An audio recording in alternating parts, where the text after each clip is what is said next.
بسم اللہ الرحمن الرحیم۔ خمس میں ایک مسئلہ جس کا جاننا ضروری ہے، جو مومنین ہر سال باقاعدہ اپنے خمس کا حساب رکھتے ہیں اور خمس نکالتے رہتے ہیں۔ یہ مسئلہ ان کے ساتھ تعلق رکھتا ہے کہ جب بندہ ایک چیز کا خمس ادا کر دیتا ہے تو اب اس پر کبھی بھی خمس دوبارہ واجب نہیں ہوگا، بس خمس ایک دفعہ ہی ہوتا ہے۔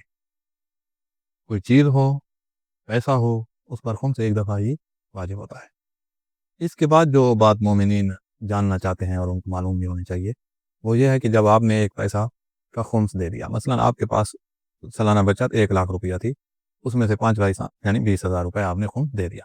پیچھے جو آپ کے پاس بچا ہے 80,000 روپیہ، اس 80,000 کو ہم مخمس کہیں گے۔ یہ لفظ اس کے لیے یاد رکھنا، مخمس، اس مال کو کہتے ہیں مخمس۔ اس مخمس مال کو آپ نے اگلے سال اپنی بچت میں سے منفی کر لینا ہے۔ آپ 80,000 مخمس لے کر نئے سال میں داخل ہوئے ہیں، اس سال کے آخر میں جب آپ حساب کریں گے اپنی بچت کا، تو ٹوٹل بچت جو آپ کے پاس ہے ساری لکھ دیں اس کاغذ پہ، اور اس میں سے اپنا 80,000 جو آپ مخمس مال لے کر اس سال میں آئے تھے وہ اپنا منفی کر لیں۔ باقی جو بچے اس میں سے جو اسی سال والے قرضے ہیں، کوئی آپ نے قرضے دینے ہیں، تو وہ بھی منفی کر لیں۔ جب مخمس اور قرضے منفی ہو گئے تو جو باقی بچے گا اس کو ہم خالص بچت کہتے ہیں، اور خمس خالص بچت پہ واجب ہوتا ہے، تو اس کا خمس نکال دیں۔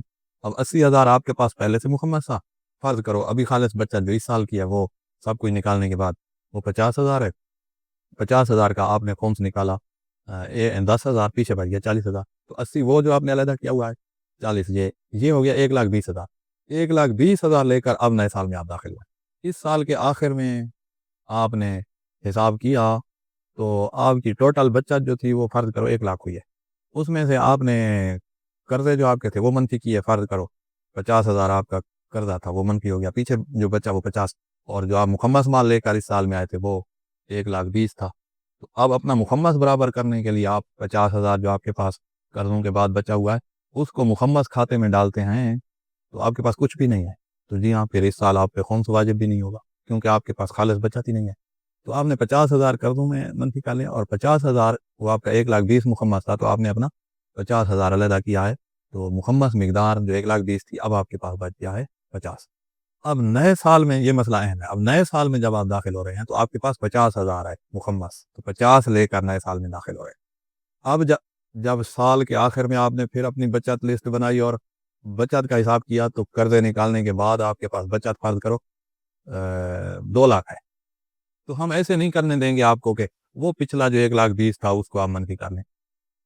آپ اس سال 50,000 مخمس لے کر آئے تھے، تو اپنے 2,00,000 بچت میں سے 50,000 مخمس نکالو، نہ کہ 1,20,000۔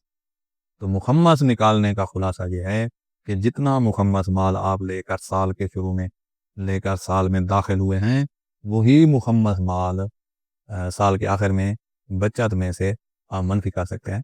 جب وہ مخمس علیحدہ نہیں پڑا ہوا، آپ کی ضروریات میں استعمال ہو گیا ہے، تو اپنی بچت میں سے وہی مقدار مخمس کی منفی کریں جو آپ اس سال اپنے ساتھ لے کر آئے تھے، اور جو پچھلے سالوں میں مخمس کی مقدار استعمال ہو گئی اور آپ منفی نہ کر سکے تو اس کو منفی نہیں کر سکتے۔ تو جتنا مخمس لے کر آئے ہیں اتنا ہی علیحدہ کر کے رکھ سکتے ہیں، اور باقی جو ہوگی خالص بچت اس کا آپ کو خمس نکالنا پڑے گا۔